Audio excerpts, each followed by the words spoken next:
Okay, so today is the second to last lesson in the quarter, and I guess in the year then. And so we're really focused on learning target 13D today, which is about graphing trig functions. We're focusing mostly on tangent today, and then we'll talk about a little bit of the translation stuff starting tomorrow.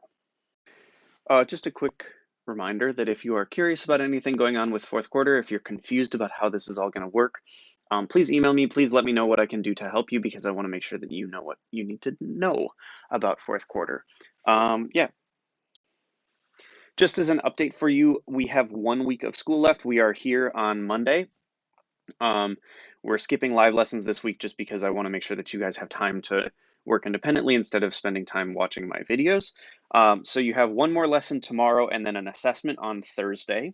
The assessment is here on this day. We will not have a live lesson on Thursday either. All of your late work is due then on Friday at midnight. I do ask that you work hard to do that. If you need more time, then you need to hit me up and say like, hey, Mr. Nelson, I'm just not going to make this deadline. And then we can make a plan together. But you need to kind of do the reaching out to get there. The other thing I just wanted to remind you about is that, and hopefully you know this already, but we do not have in-person hybrid groups on the last 2 days of third quarter because teachers are going to be preparing for fourth quarter students to come in and all of that stuff. So just know that that's not going to be something that you have. So if you're an 11th grader, I will not see you on Thursday in person. And so you can take advantage of the help sessions that I have available. So announcements just formally, I am setting a deadline of midnight on Friday night for late work and all assignments, I guess, really. Um, you can communicate with me and make a different plan if you need more time or whatever. But in general, my expectation is that people are getting things done by midnight on Friday night. Um, Make sure you talk to me before 3 p.m. on Friday so that I know what's happening with you, because otherwise I'm going to assume that you um, are going to get it done by then. Okay, if you need help, you need to click on the help session link on the top of the assignment. Um, Make sure you do that. Just make sure that you get the help you need because I'm here to help you, but also can't really help you unless you ask for it. So that's that. If you have fourth quarter questions, make sure you email me. If you have ACT questions, make sure you email me. Let's just make sure that we're communicating this last week. Okay, so the first thing we need to talk about today is just a review of what we did last week, which is we graphed sine and cosine functions, and we examined the amplitude and period of those functions. These two functions are called periodic because they repeat over and over and over again. They have two main features. The first feature is the amplitude. Remember that the amplitude is the distance from the center of the wave to the top of the wave, so this is A. The period is the distance from the spot where the wave starts to where the wave ends. So this distance is the same every time, and this is called B. So the period is, that's wrong actually, I'm sorry. The period is 2 pi over B, and it repeats every 2 pi over B. Okay, so let's just talk really quickly about the amplitude and the period of these two functions. The amplitude here is A equals 3, and so that's why this wave goes from 0 to -3 to 0 to 3 over and over again. It does this kind of center, maximum, minimum pattern.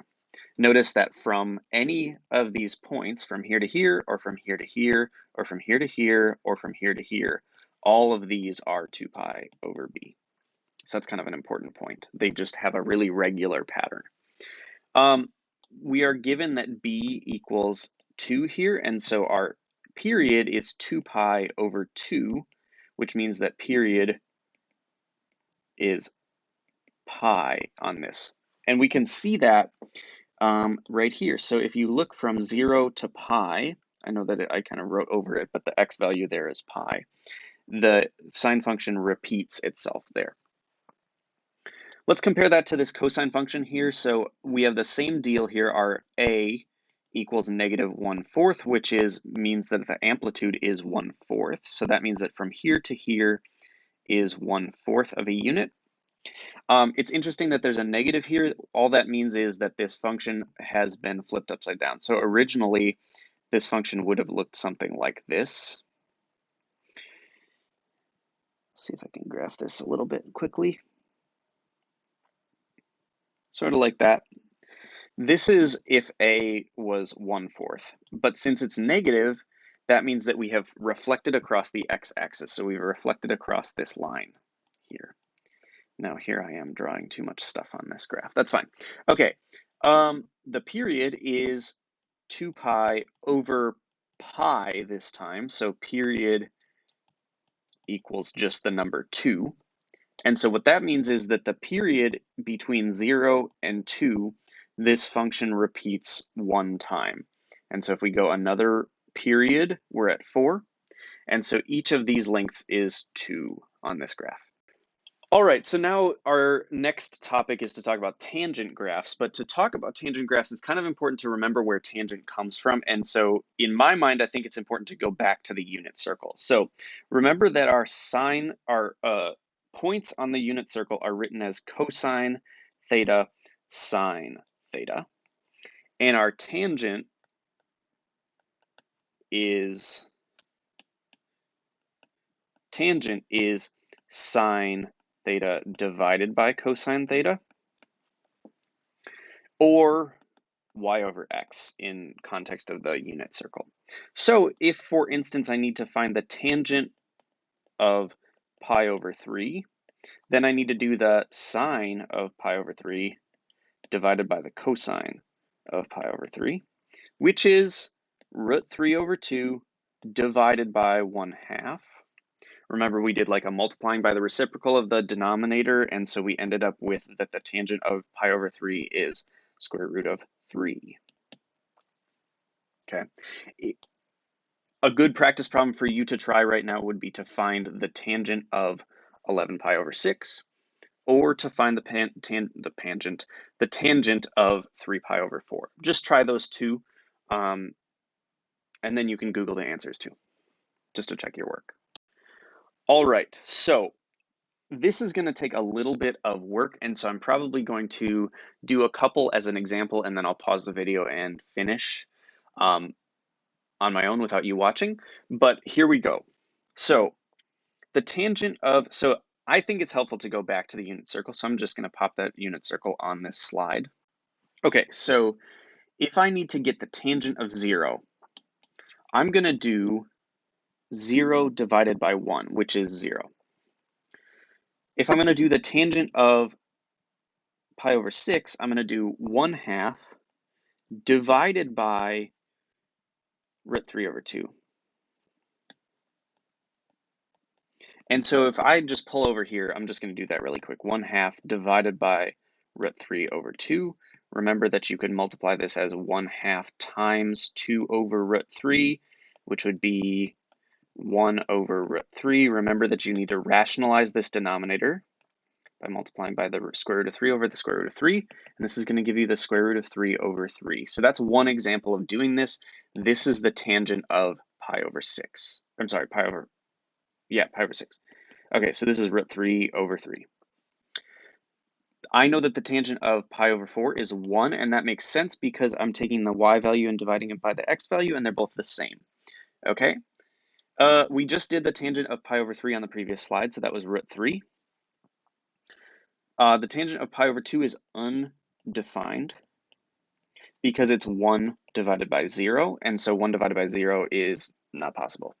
Okay, then we kind of repeat, but sort of backwards, and also everything's negative in the second quadrant. So we would have negative root 3, we would have 1, negative 1, and then we would have negative root 3 over 3, and then we would have 0. Then I'm going to pause the video, fill the rest of this in, and then we'll go from there. Okay, so these are the exact values, and then to get the decimal representations, I'm just going to put those in my calculator and see what the decimals are. Okay, so here are the decimals, and then I need to start with my graph, and so I'm going to kind of go back to what I remember about graphing trig functions. So I'm going to put my 0 here. I'm going to say 2 pi is about here, and then I'm going to say about 4 pi is here. That makes pi here. That makes 3 pi here. Okay, so then pi over 2 is here. This is 3 pi over 2. This would be 5 pi over 2. And this would be 7 pi over 2.